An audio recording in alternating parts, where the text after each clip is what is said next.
Hey, yo, BOGs, we are excited to tell you about a new sponsor, Professor Mom.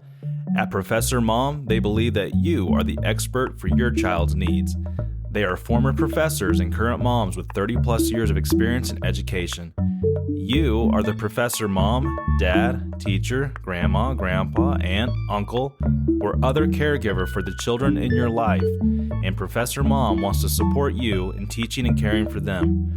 Follow them at Professor Mom Knows on Instagram for tips on teaching children the skills they need for success in school and life.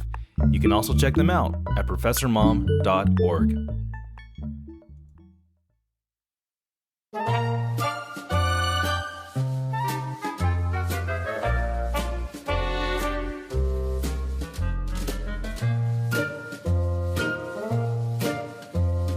Love and a marriage, 8 or 9 kids and a minivan carriage. This, I tell you, brother, you gotta find a wife and make her a mother. Love and a marriage, ooh.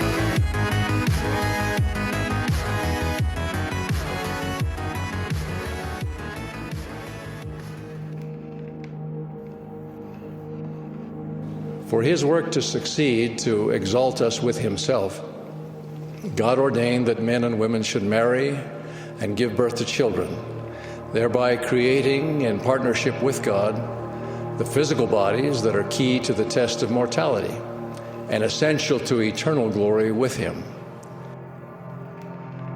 The prophets have uniformly taught that the consummate and culminating element of God's great plan for the blessing of his children is eternal marriage. President Howard W. Hunter described celestial marriage as the crowning gospel ordinance and clarified that while it might take longer for some, perhaps, even beyond this mortal life, it would not be denied to any worthy individual. This warning comes with great emphasis. Do not take the chance of dating non-members or members who are untrained and faithless. There will be a new spirit in Zion when the young women will say to their boyfriends, if you cannot get a temple recommend, then I am not about to tie my life to you, even for mortality. And the young returned missionary will say to his girlfriend, I am sorry, but as much as I love you, I will not marry out of the holy temple. Among your most important choices in life should be a temple marriage. Honorable, happy, and successful marriage is surely the goal of every person. One who would purposely or neglectfully avoid its serious implication is frustrating her own eternal program. There are many kinds of marriages, but Latter-day Saints should realize that there is only one place on earth where one can obtain a first-class marriage, and that is in the house of the Lord. Marriage brings adjustments because each has his or her own personality. Reared in homes with varying backgrounds, marriage naturally requires the making of adjustments. Marriage, my beloved young brothers and sisters, should not just be taken for granted. It must be worked at. But realize that you can have the kind of a marriage that you earnestly desire and for which you're willing to work. Marriage will require giving and taking. It will mean sharing, because life was meant to be shared. A happy and successful marriage means forgetting oneself and thinking of ways in which to make one's companion happy. A happy home is where the wife is treated like a queen and the husband is treated like a king. And so it is not only marrying the right partner, it is being the right partner. A happy and successful marriage will be one that is built on the important principle of love. A love recognizing not only a fleeting physical attraction, but more importantly, a deeply spiritual love that will continue forever.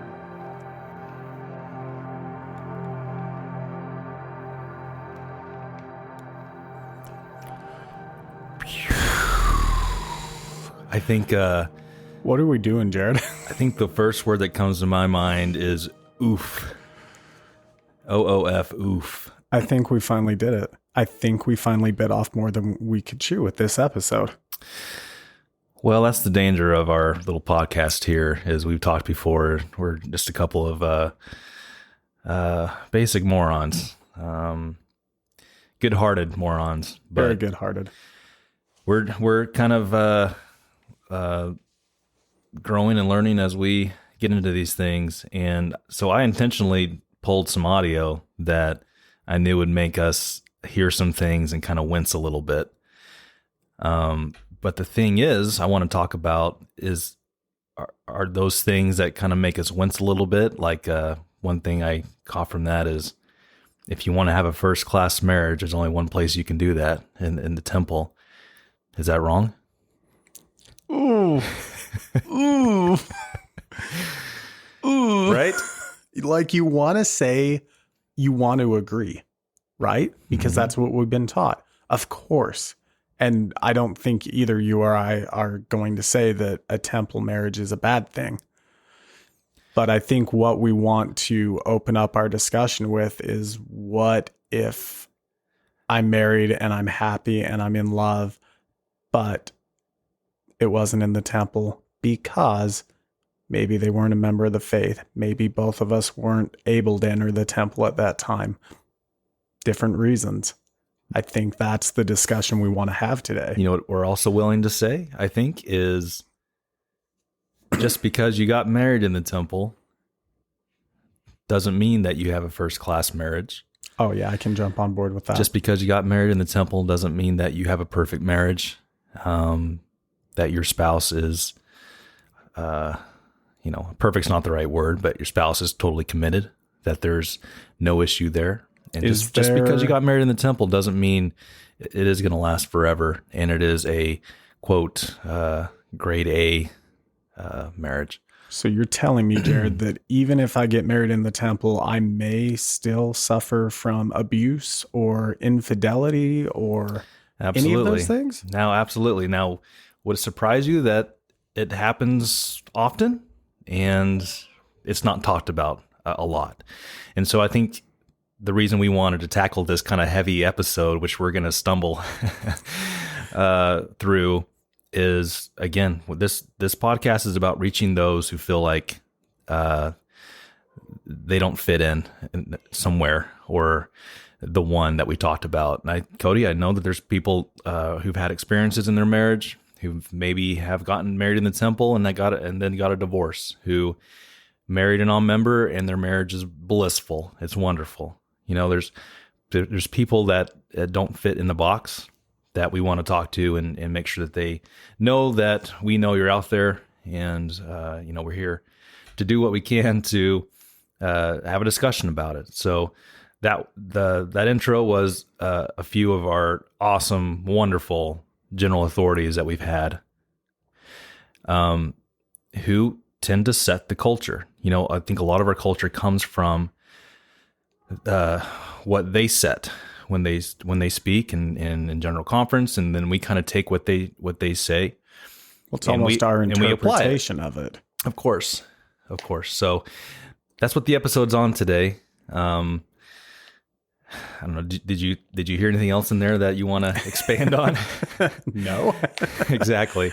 So we kind of intentionally put some things in there for, how do you want to interpret it, right? And there was also some beautiful messages in those things that were said too. So Cody, I'm excited because we actually have a real life interview, and it's going to make this episode so much better because, you and I talking. We're hearing from an expert this time. Oh, absolutely. That's what makes it so great. And we can only be charming and entertaining for so long, like minutes. About 5 minutes is my max. Right. So no, we're very excited. And this was always the goal of this podcast, is to bring up subjects, but then be able to interview those who've experienced what we want to talk about. So I'm excited. We have my sister on, and my sister, she got married, and she's about 38. So late 30s. That wasn't her plan. If we like to talk about plans, it definitely wasn't hers. And she had a desire. She grew up in the church, went through the young women's program, and God.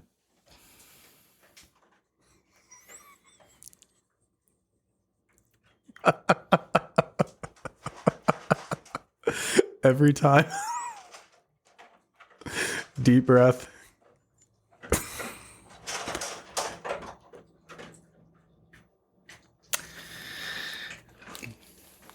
I don't even know who to yell for.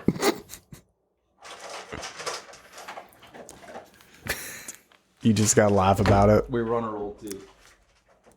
It's all right. Hey, out. So in the off chance we keep any of this audio, this interruption was brought to you by Ray, the family dog. I don't know what it is about Ray, but every time we sit down to record, she feels like that is the best time to come eat and drink. It really upsets Jared, but it just makes me laugh so hard every time. It's super funny. Exciting news with the podcast. Eventually we will have video. And so we'll have a camera so you can see all this in action. Are you doing the solo show? He's back now. So Cody out. Cobra out. Cobra Kai out. Gonskis. I left you a little treat. When you go back to edit and listen, You know what? There's a little treat in there for you. I'm excited. There's a little nugget. We're taught to love all of God's creations, but that dog makes it really hard for me. Anyways, before the pitter patter, we were talking about how we were excited about this episode, having an interview with somebody who's We've got an expert who's gone through and has a lot of opinions. Well, a lot of experience with it, which is what makes her an expert. Yeah. First-hand experience. Yeah, so we're gonna here in a bit we're gonna roll it to the interview we had with my sister, who got married later on in life than she was expecting to. She went through the Young Women's Program. She served a mission. She was expecting to get married younger, have a family, just like most other people that she's seen do. It didn't work out that way for her, but she probably wouldn't change it. I don't know. Maybe, I don't know if she would change it or not. That's, that's a fair assessment, because in that interview, I don't want to give away too many spoilers, but she definitely said, she just very much has an is what it is approach to things. By the way, do I sound winded from running back down the stairs? I wasn't going to say anything, but I think you do have a little more gray in your beard than yesterday. Well, the good news is we don't have to carry this episode because it's beautifully carried by my awesome sister. So please enjoy our interview with Heidi and her experience when it comes to marriage. Well, I went to college, so it wasn't like I was like, I need to go find a husband tomorrow. Yeah. I went to college and I just assumed that would happen there because I went to BYU, which is a big LDS school. And so as I was ending that experience and I wasn't married or didn't have any marriage plans on the horizon, it was just, like I was saying, it was an outcome I had never considered. Yeah. It was just something I wasn't really mentally prepared for it all. So do you feel like the Young Women's Program, like what were they preparing you for? Did they prepare you for that? I'm going to be single and I'm not going to go find my husband, or did they only prepare you for get married, find a husband, and then you'll figure it out from there? I mean, I think maybe deep down I had some skills that, to live my life and stay active in the church and have a relationship with God. But no, I didn't really know that there could be a great life, because I think I had a great single life without a husband. So I think I really felt like I was kind of navigating an unfamiliar terrain all the time. Lots of comments from every time I came home from college to our, ward that you and I were both in. People would always say, "How's school? And are you dating anyone?" Yeah. And I was 38 when I got married, and I tell you, they were still asking those two questions. Yeah. And I was actually working at a college, but they were still like, "How's school? Who are you dating?" So just kind of like, that's the only things we can imagine for life. Not to their fault. Everybody was wonderful, but it just kind of felt like even the people couldn't even imagine asking me, "How's your career?" Right. Where have you been? What have you been doing with your time? Have you been traveling? Those weren't really questions people asked, because really the only thing we think of is people going to school, people going on missions, and people getting married. Yeah. Yeah, you're right. And then when you came home from your mission, Heidi, did people do the whole, when are you going to get married, or are you going to get married next? Or did they allude to that after you got home? Certainly. And I was hoping to get married. I mean, it's not like that was something I wasn't looking for myself. So I think that still felt kind of normal. I would say after I graduated from college, I had gone on to teaching, and then I became a professor. So I had a very rich post-college life, but it just kind of felt like it just wasn't in the narrative. Yeah. What are you doing with your life as a single person, as a single woman, wasn't really a question that people asked or were interested in. And yeah. Yeah. And then you mentioned, did you find, was it hard for you to find where you fit as far as a ward you attended? I mean, you can choose in our church, you can kind of choose to go to what we refer to as a family ward, which is a, traditional married couples and families, or a singles ward, which is exactly what it sounds like. You're not married yet, you're looking it's usually kind of a younger crowd that attends there. Did you have trouble figuring out where to fit in and where to feel comfortable? Yeah, definitely. I would say the social opportunities from about 18 to 30 are pretty good. There's, lots of singles wards. I met a lot of people that way. I felt pretty comfortable, but it was that, I was single all the way past that. And so that transition after, because you can go to something called a mid-singles ward. Do they kick you out? I guess if you get to a certain age, they're like, all right, you're out of here. You're not. Yeah, like your record. I mean, they're like, yeah, you're gone. So you have to kind of decide, am I going to keep doing this live? So you can go to a mid-single ward, but they're kind of like we put some cows out to pasture. No, you can't put that in it. It was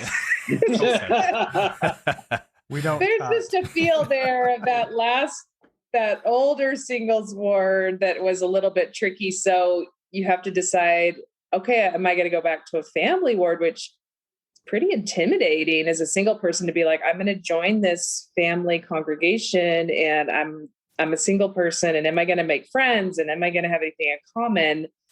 And I think a lot of people just don't, is what I said a lot of people are just like, okay, I'm done. I'm not going to try and do this anymore. So for me, I did go to a family ward, and it was a wonderful experience, but it was a tough transition.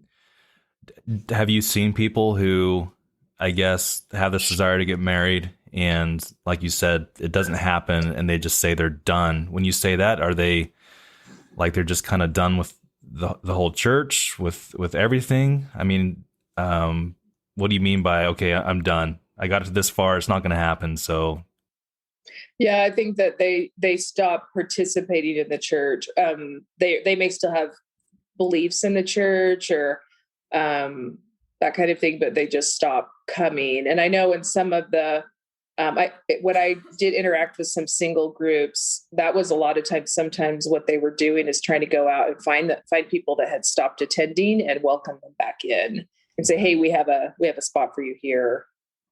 And I bet in a lot of those instances, those people still had a testimony, or they still felt the gospel was true. It's just, and I keep trying to find a different word for it, but I guess it's kind of the culture, or that idea of coming back and not feeling like you fit in, or what am I trying to say, Cody? Just the culture, I guess. I mean, our church really, and I guess one of the questions I have for you, our church really seems like you need to fit the template. Like, here is the template. Obviously, after your mission, after college, you did not fit into the template. And so as you're not fitting into this template, did you ever feel like in your heart, and this is personal, so you don't have to share, but did you ever feel guilt? Like, maybe I'm committing sin because God has commanded us to all get married, go forth, and, procreate and all of that, and I'm not doing that right now.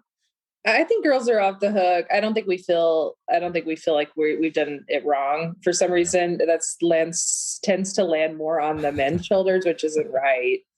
I always felt like I was doing all I could, but I would say there was a lot of grief. Yeah.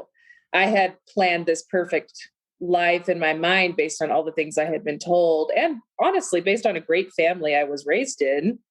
And it just, that didn't materialize. And so there was a huge amount of grief to reconcile what my life was to what my life I had expected it to be.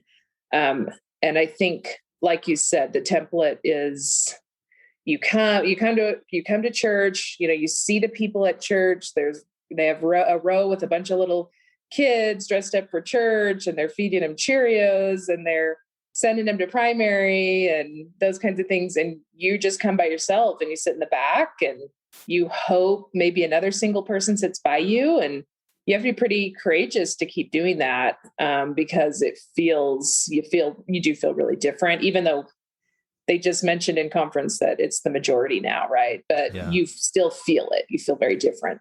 Yeah. Did you have to navigate anything as far as your relationship with your Heavenly Father, in the regard of, I'm a good person. I'm doing everything right. I served a mission. I put some work in for you. I'm doing all the right things. I'm attending church. I'm worthy. I just feel like I'm doing all the right things, and I have this desire to find a person to marry and have a family, and that's a righteous desire. Why am I having such a struggle with this? And I guess, did you ever have something you had to reconcile with God over that, or any kind of struggle with that, or testimony issues, or just kind of personal struggle with your relationship there? Yeah, 100%. There was a pretty long period of that, some real anger. I think anybody who has unfulfilled expectations, especially in our faith and our culture, because we're told those things. We're told you plant the crop, you get the harvest. And I definitely felt like I had planted the crop and the harvest didn't come. And I think that's just, maybe we're teaching that better, but it was just a real hard thing to understand, that those things were not materializing, not just for me, but for my parents, for our parents. So, I think in that journey, which is kind of its own journey, I had to really decide if this is what I wanted for my life or not. And then just eventually rebuild that relationship with God in a new place. And I think an even more positive place. But at some points, I really had to understand that God was not Santa Claus. You didn't go sit on somebody's knee and then the next morning you got some cool present. God's very different than that. And obviously he was preparing a wonderful thing for me, and it was going to take time. But in the moment you just feel like he's not listening. Well, I can only imagine, seeing your peers and friends and other family members get married, and saying, why are they deserving of this right now? Why can they do it right now, and why can't I? And just I can't imagine how you overcome that, or how you not have certain feelings, certain negative feelings about that.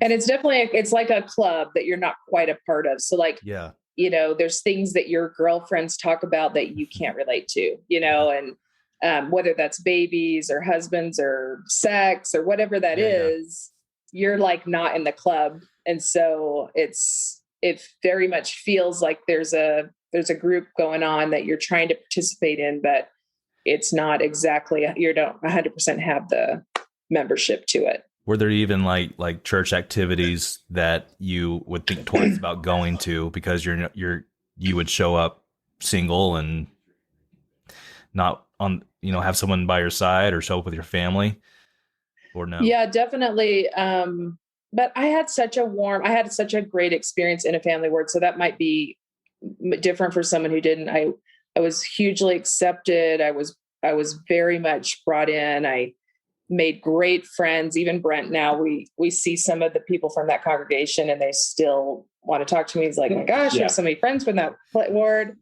So, and you mentioned serving as a Relief Society president. I'm assuming, did you do that in the family ward? Yeah. So I was called the Relief Society president. Yeah. What was that like? It was shocking to me because I was single and I just thought, how am I ever going to do this? I can't relate. Like all those things you said, I can't relate to mothers. But in reality, we relate very well to each other when it comes to needs. So I could understand that people had unmet needs and I had unmet needs. And so I really understood that. And so in reality, it was great. And a single person has a lot of time. That's one thing that you really have.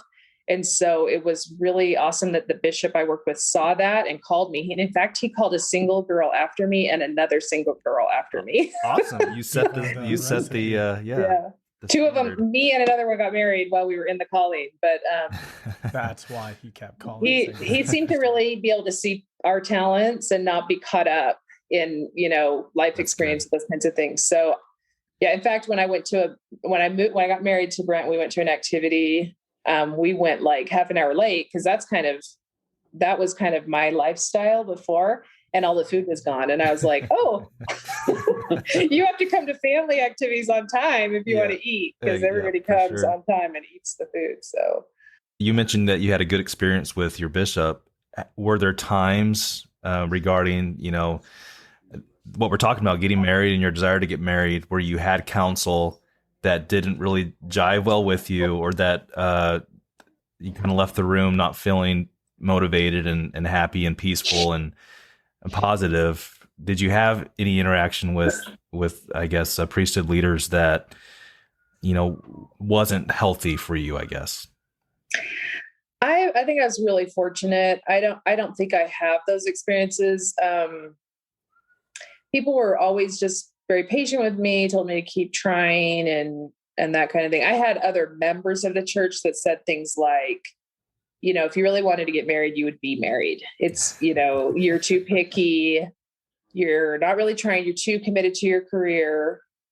You're not giving it time and effort that you could be. So I heard a lot of that kind of rhetoric.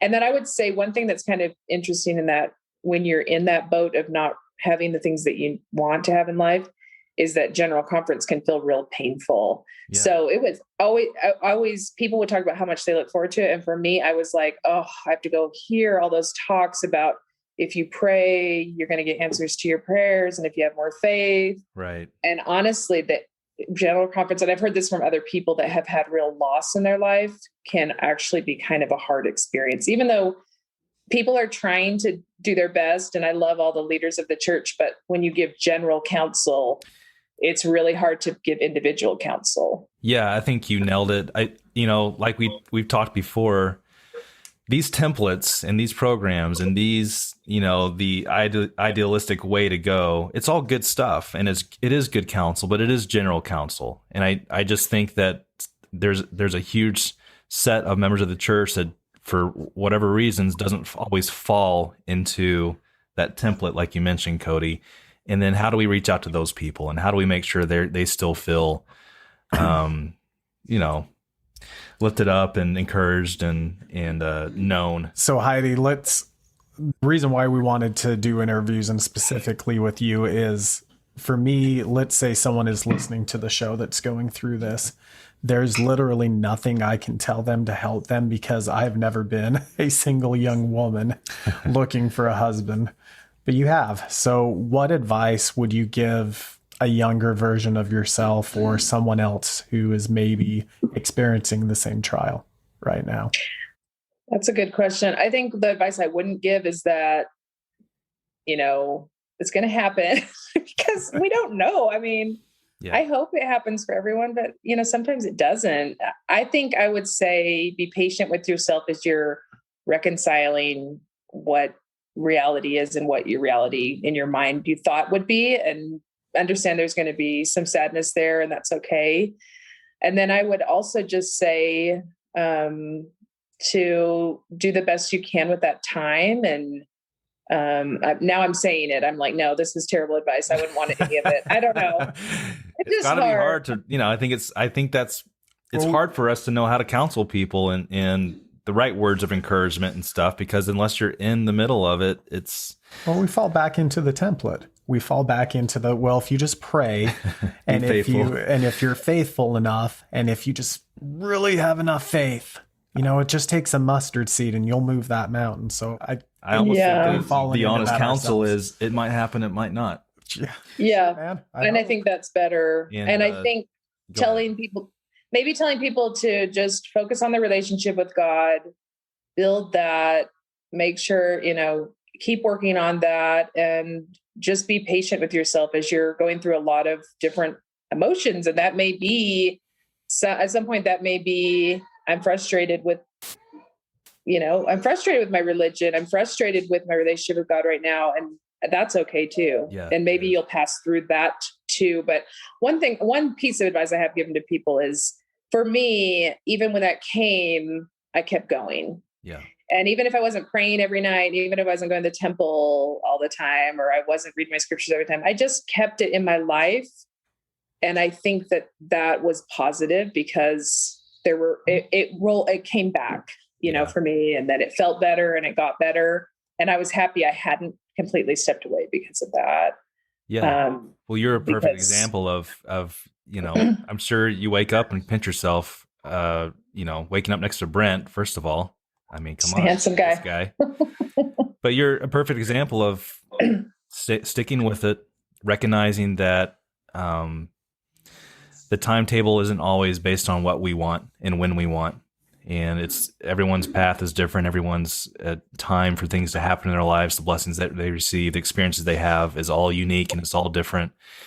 And there's things we learn from all these experiences. And even those hard experiences, those are great blessings, because it allows us to be relatable to other people who are experiencing that. And so it allows us to be resources and say, we've been there. And, your story and your experience and your example absolutely can help another sister out who is going through that. And I should have asked you first this question, but why and it's not just unique to our religion necessarily, but why is marriage such an important part of our culture and our religion? Well, a couple of things. I think, we see that as our ultimate exaltation is to be with someone. But I do think that's kind of out there. I don't know if that's really the thing. I think it's like I was saying, it's being a part of the culture. It's being a part of the club. And then, I'm just going to say it, because we live the law of chastity, it puts marriage really in a really important spot. Heidi, what are some of the things that motivates people to be married? And one of those things is so they can have sex. It's so they can legally and lawfully, in the eyes of God and whatever, have sex. And sometimes that is, and it's okay to be motivated by that. I guess sometimes that tends to be can be the main motivation. Yeah. And so Well, guys think with the wrong head. Most we of the do time. we do think with the wrong, yeah. And then that can lead to some challenges when that's kind of worn off, that fun stuff initially wears off. Then you have an actual marriage, right? You have this actual partnership that can be more. What do you say? He just did some gesture, so we're not going to delve into their. Let's not go too deep into our own marriage. Not us. This will be on the VIP. That's right. Yeah, but what do you think are some other reasons why we are motivated by marriage? And I guess you mentioned this ultimate exaltation. We're taught that to get into a certain level of exaltation, you need to have marriage. But what are some other things that motivates people, do you think, specifically in our culture to be married? I think also having children. Yeah. So, we're encouraged to have children in a marriage. So for me, that was something I really wanted, to be a mom. So that's a big motivator. But I think just still humans like that companionship. I think that was huge for me. I was looking for that. And I had one of the rich blessings of being single was just the deep friendships I had. I had really amazing friendships, and even relationships. I mean, romantic relationships that were, I think, important and a part of my life that were important. But so you have those, but you're just missing that.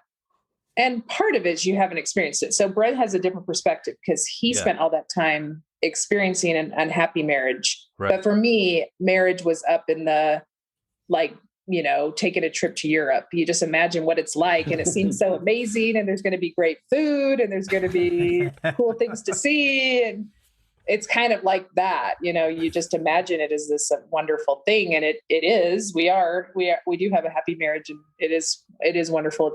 But also like taking a trip to Europe. Sometimes there's things that are hard. Analogy I've ever heard. So accurate. Sleeping in weird places. You're tired. Sometimes you're, you just want a happy meal or whatever, but right. Yeah. Anyway. So for you, I think there's pros and cons as far as what age you are when you get married. I think there's some pros if you marry young. I think there's some pros if you marry, a little older. What do you have any perspective on that? I mean, some pros and cons of when people get married? Well, I do think my life experience has been a huge benefit to getting married older. Having a lot more life experience, more perspective, having had a lot of relationships, it helps you to negotiate this very important relationship. Yeah. I think it was a plus that I got to be a step parent to Brent's children. That for me has been a real advantage, which I don't know if I blame Disney or who I blame for saying that that's going to be a negative experience, but for me, it was extremely positive. Yeah. But the thing that's a drawback is we have one child and are together, and that's all we had time for, really. And so we're old. And we're I think you can still crank a couple out, but that's up to you. Yeah. I mean, we had her I was 42, but I was 52. Yeah. And so we're raising a baby in our older years, and I was only able to have that one baby. And so that's something I think is a negative, but probably the only negative, really. I mean, I feel like I had just such a rich time. And when I hear people that got married and they're like, oh, I just wish I could do this, or I wish I could have gone to school. I wish I could have had a job. I feel like I did all those things, and I never feel that. You've had such an adventurous life. I mean, I just remember hearing, Heidi's going to wherever, or flying out of a plane, skydiving, or going to China, or going on these big trips. And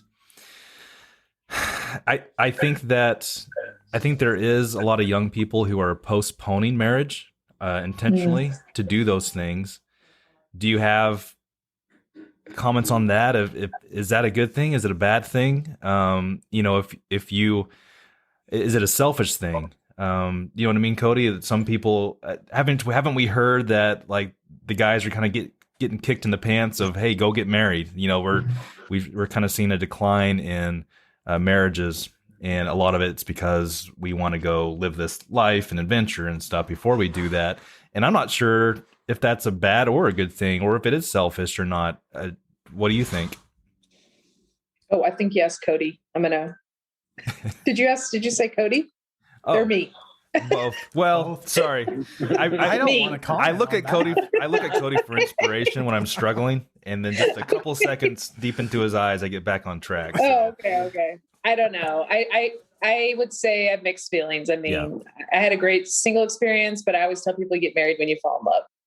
So if there is an issue in church culture regarding marriage, as far as, you're not married, or you're married too late in life, or you married someone who's been divorced, or you've been divorced, if there is a culture of that, what can we do to help change that, or minister to those who are having challenges there? I know you kind of already alluded to it with Cody's question, but what can we do? I think it takes all of us, because I think it takes the people who, I think the biggest issue is coming together and learning about each other and understanding each other better, so that we don't feel those intimidations around each other. So I think the people who are single have to come together with the people that are married, and everybody needs to kind of try to relate to each other more. And I do think the I don't want to say rhetoric, that seems like the wrong word, but the words coming from our leaders are changing. I think that's really positive. And then I think we just have to understand that one thing that I always felt is God was not worried about it. Yeah. And I think personally for me, that was really important.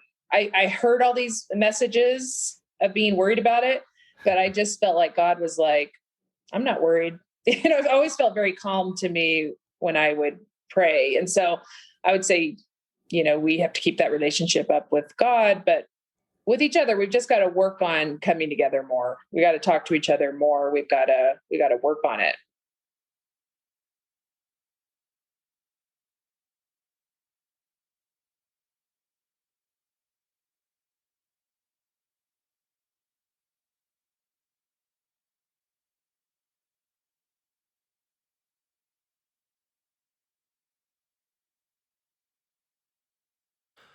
Well, first of all, how awesome is my sister? She was amazing. Yeah, I mean, it definitely, I can see why you're so awesome. It's just one of those things that runs in the Abraham family. Yeah. What's cool about her story is, her and her hubs, Brent, they look back and they think it's just absolutely amazing the way that both their paths ended up crossing. And part of it for that to happen was the amount of time it took for Heidi and him for those paths to cross. And so when Heidi, I'm sure, was in the middle of it, having this desire to find an eternal companion, and it not happening, I can't imagine the feelings that she had to deal with. Well, she expressed some frustration, and not just with the church, but a little bit with Heavenly Father as well. Like, hey, I am doing everything I should have done. Yeah. Where's this hunk of a man, I was promised, so that I can be obedient to the commandments. Yeah. And what I liked too is she mentioned that there is a reality of people who hang on as long as they can, and then at some point they kind of tap out and say, I tried. I'm not sure what else I need to do. I'm just basically gonna kind of, I don't know, is give up the right word, but and she didn't. She was faithful, and I'm sure it wasn't always easy, but a really cool story from Heidi and Brent, and just a little tease. We'll talk to Brent on our next episode, kind of about his story and how it all ties in. But Cody, I was going to ask you, why is marriage such an important part of our church culture? And I think it spans other Christian cultures or even other cultures. But why in the LDS Church is, our last episode was about serving a mission and the pressure to do so. Sure. Is this not as equal, if not more pressure applied to get married, and why? I mean, it's serving a mission round too. The joke every mission president makes when you leave your mission is they always shake your hand and kind of wink and laugh and say, okay, now it's time to go find your full-time companion. Yeah. You know what I mean? And I can tell you, Jared, as, someone who served a mission there, that pressure, I don't know exactly where it comes from. It's one of those things that's a little hard to put your finger on, because we heard those talks at the beginning of the episode, and definitely it comes from church leadership. We can read scriptures specifically in the Doctrine and Covenants, where it talks about, in order for a man to obtain the highest degree of glory, he must enter into the new and everlasting covenant of marriage. There is a lot of pressure there, and I think pressure is the right word. Having freshly come home off a mission, I'd been home 2 days before I went on my first date, because I took that very seriously, that I needed to find a wife and get married. And having been home for 3 years before I met Amberly and not being married, there was definitely, and it's so dumb now because you look back and I was 24 when me and Amberly got married. So I'm a 24-year-old kid.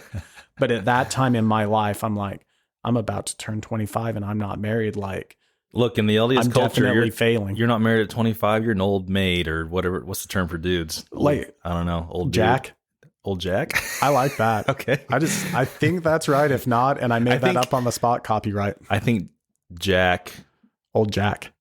There's like a Jack Mormon terminology, but Old John.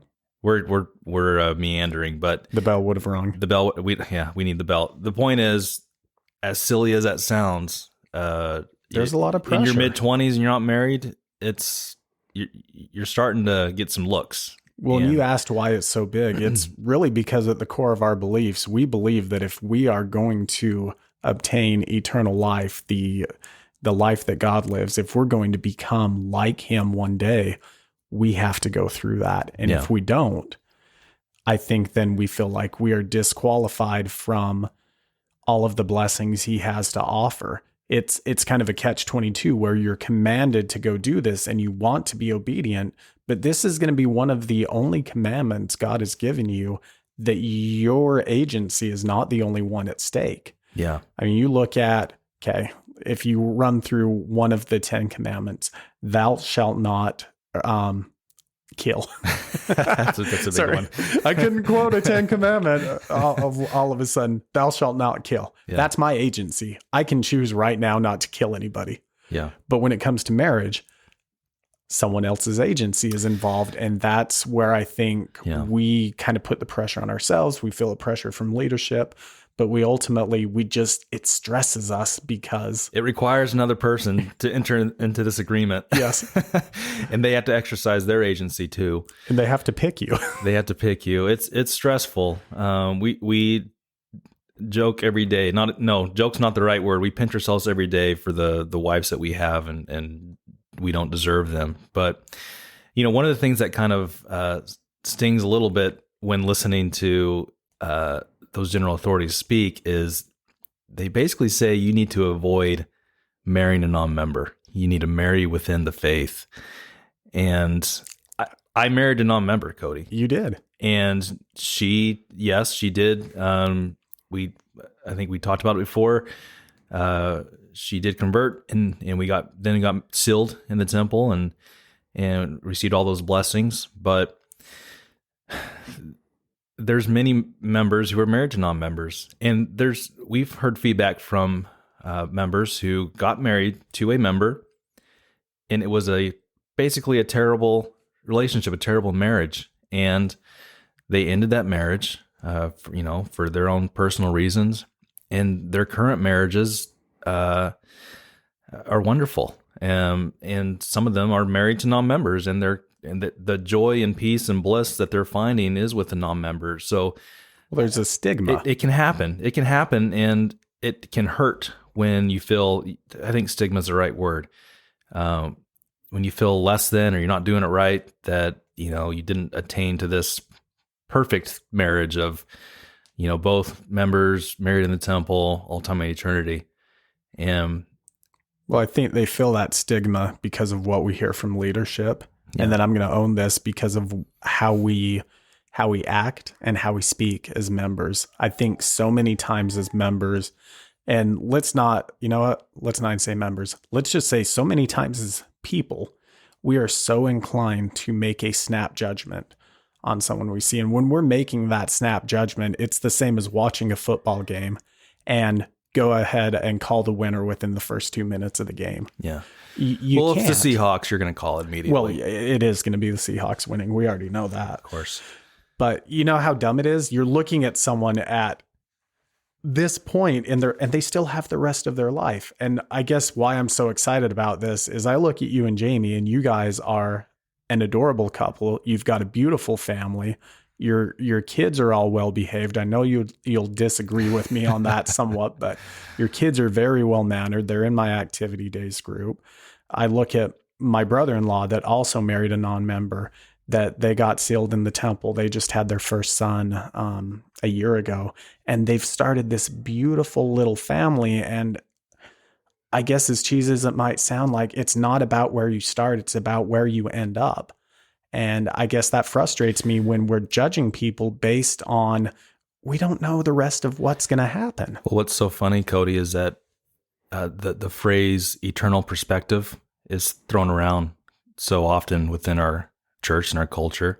And it's true. I mean, what is the eternal perspective? Which means we have literally forever for us to grow and for things to change and for us to, develop into those things that the Lord would have us develop into.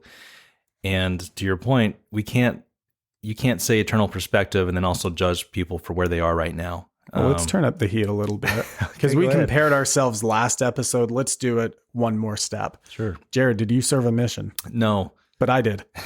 Jared, did you marry a member? No. But I did. Yeah. Is my marriage any better than yours? Absolutely not. Unless Amberly's listening, then yes, baby, we're much better than if those Jamie's jokers. listening, ours is better. But if Amberly's listening, yours is also good and equal, both good. Yeah. But Did you know we what I cover mean? Like, how dumb is that? I don't want to say dumb, but how silly would that be for you to beat yourself up over those life choices and not obtain the exact same thing I have when I made completely different choices? Like, I guess what I'm getting at is you caught up. You guys are wonderful. So you reminded me of something so profound that my sister said is, the counsel that we get is general counsel, and it's generally right and good counsel, but it's not always specific counsel, right? And so the counsel we're giving, there is wisdom in marrying someone that has your same standards and even your same faith, because it can make things easier, or it can avoid difficulties, I guess, is what I should say. And it doesn't always pan out the way mine did and others did, where, there is a conversion there. Or you're still, you're married to a non-member, but everything's good. They're still supportive of your faith, and you still have a good relationship.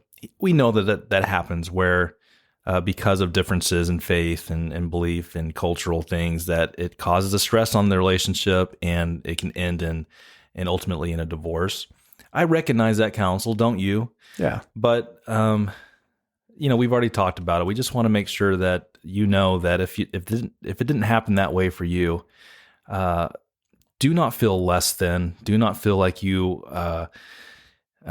can't stand with those who have this temple celestial marriage. And remember, we talked about before, what you think you see externally may not be what's happening at the home. So don't get too caught up in that. But Cody, what motivates us to get married? What are some things that to get laid? So sex. Let's just start right there. And I'm glad Heidi kind of she already broke the ice there. But look, honestly, is that not a huge driving factor? You're raised in the gospel that says save yourself sexually for marriage. Yeah.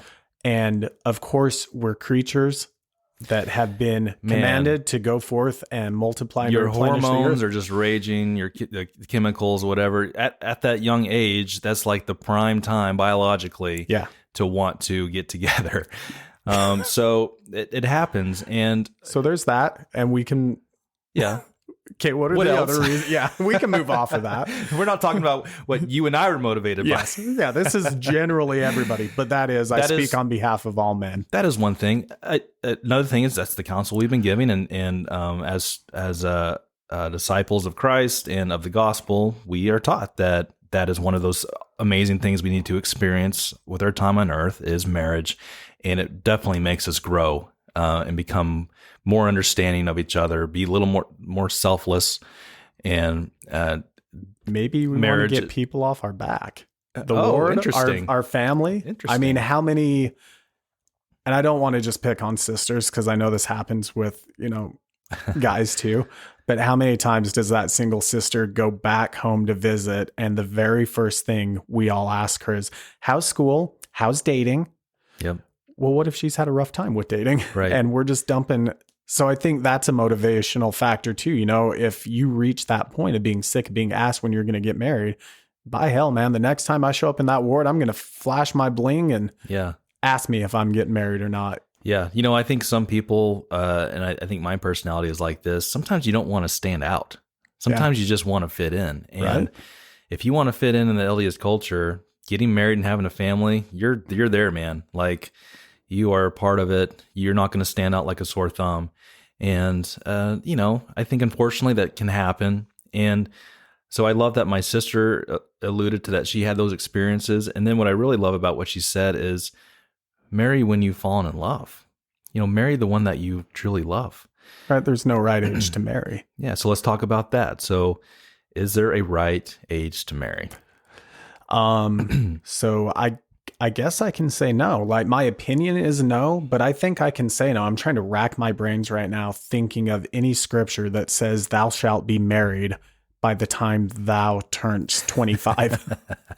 And I don't remember that scripture anywhere, but I think out of everything your sister said in her interview, my favorite thing she brought up was when you fall in love, that's when you should get married, because that covers it all, man. That's for those kids that, sorry, I called you kids, but you're acting immature.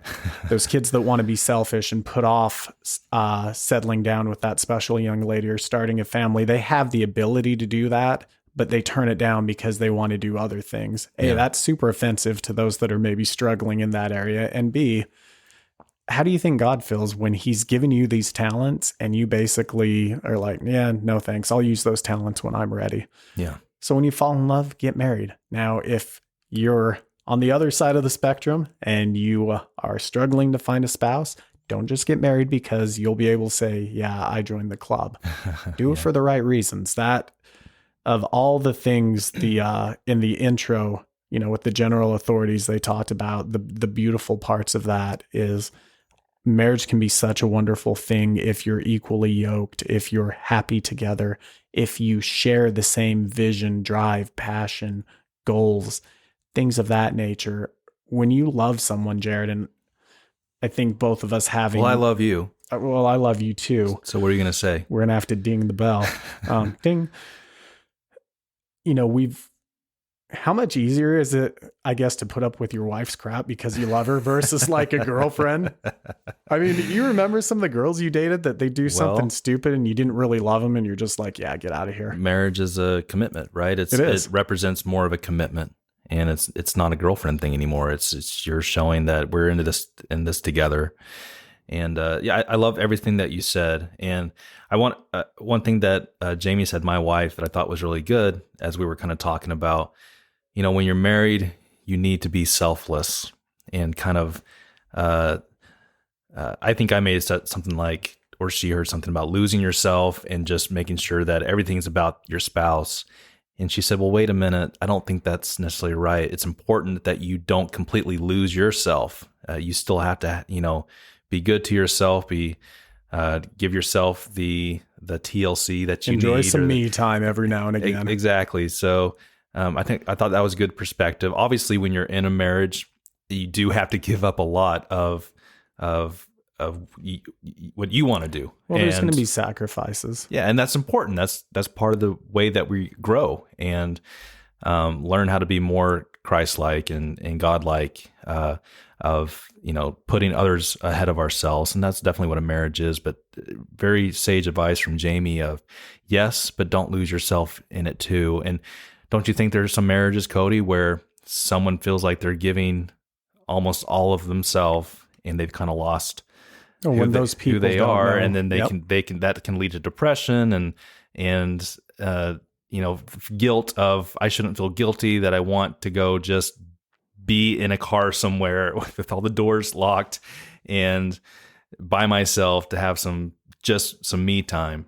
Well, it can lead to far worse. It can lead to infidelity. It can lead to divorce. If you are so focused on your spouse that you're not asking for the things you need, you're going to get neglected, and eventually someone else is going to offer you a little bit of attention, and you're just going to suck that up because you're craving it so bad. So I think, before I ramble too much, the point you wanted to make before I stomped on your toes was take care of yourself. If you want to be a good spouse, make sure that you are taking care of yourself mentally, physically, spiritually, emotionally. Take care of all of that so that you can be the partner your spouse deserves. Perfect.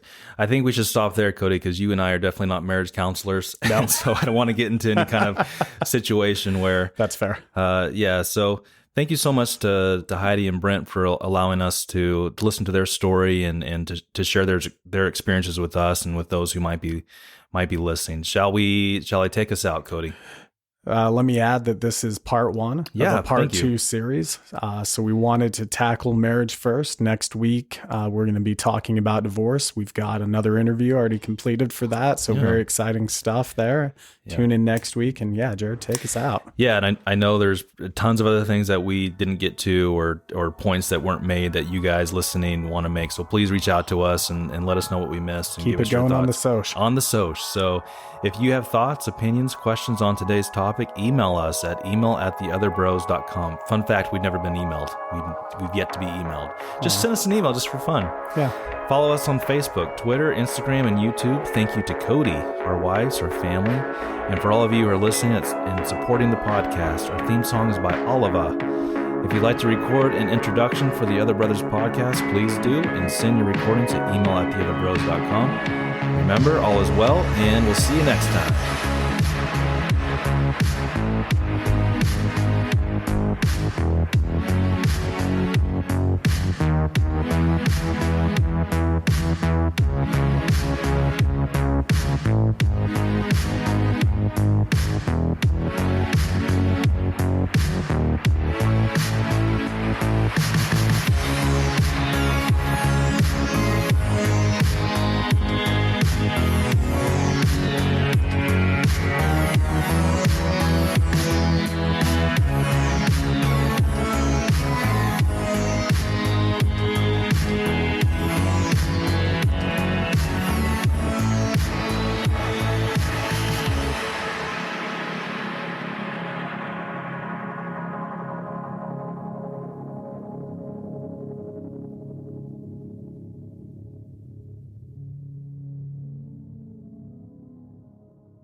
Don't you wish Stephen Hawking would have been a general authority? Stephen Hawking. The gospel of Jesus Christ is a very vast and complex subject. Is that how he talks? I thought he was more like, I am Stephen Hawking. Yeah, but if you do the lip thing that goes with it, it mimics the robot voice. We're supposed to be paying attention. Am I mature enough to pay attention, Jared?